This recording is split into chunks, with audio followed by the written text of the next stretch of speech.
Hi everyone, for tonight's Nightcap and review, I'm having a soda, and tonight I'll be reviewing Beast by Georgia C. Leigh. This is the first in the Disenchanted Tales. It's a standalone series where each tale is going to be inspired by a different fairy tale. This book was inspired, not a retelling of Beauty and the Beast. I did receive it as an ARC, but of course I'm going to give my honest opinion. These are the tropes, and these are the content warnings. My rating for this book is a 4.5. I'm really excited to talk about it. So what's this book about? So this book is about Aaliyah, who is a fury demon who, due to a broken promise, is being punished by having to live for 100 years as a human, or as she would say, a beast in the human realm. Thankfully, the 100 years are almost up, but she has to prove her worth to Satan to fulfill the deal by providing him a pure soul. Thankfully, her Prince of Envy, Leviathan, says he will have such a soul ready for her when the time comes. So all she has to do for these last remaining days on Earth is survive, so that when her time is up, she can stand by her prince's side as his consort in hell.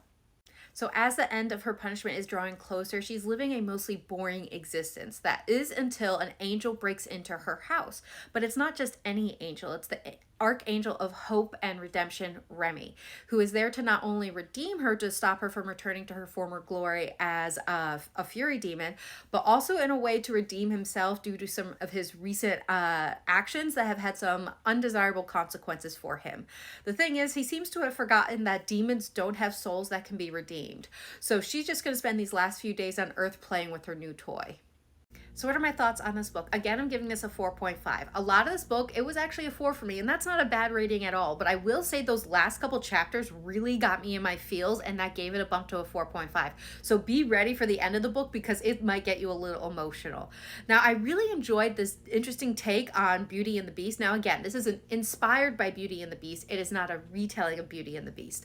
So I really enjoyed how the Beast in this book was the female main character, and really all it was is that she sees being a human as being a beast because she prefers her demon form over being an ugly human, as well as the beauty in this book is the angel and the male main character. So I definitely enjoyed that reversal with the gender roles, as well as I enjoyed the angel and demon and heaven and hell aspect of it. It definitely added an interesting twist that I enjoyed.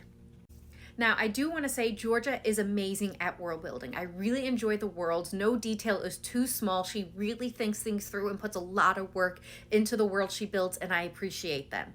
But I will say it can be a little overwhelming, so be prepared. You definitely get that high fantasy kind of writing feel when it comes to her in world building, because here you're learning about different types of demons, how different souls create different demons, how deals are made, how different demons are made from different souls. So it can get a little overwhelming, but pay attention because it really pays off, because it makes for a really intricate and interesting world to read about, and you are definitely entertained. It just can be a little overwhelming at the start, but the payoff is worth it.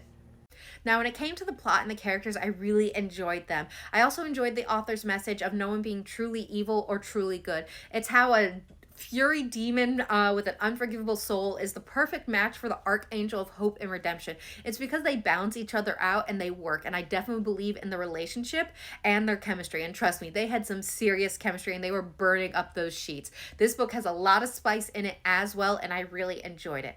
Now, if this sounds like a book you want to give a try, it will be available September 24th. Give it a read and give it a download. I hope you enjoy it. Like I said, it was definitely an interesting take on being inspired by Beauty and the Beast, and I really enjoyed it. And I'm interested to see what she does in her next standalone in the series. I don't know what it's about, but I am definitely intrigued. This book, again, will be available September 24th. I hope everyone has a good night and happy readings.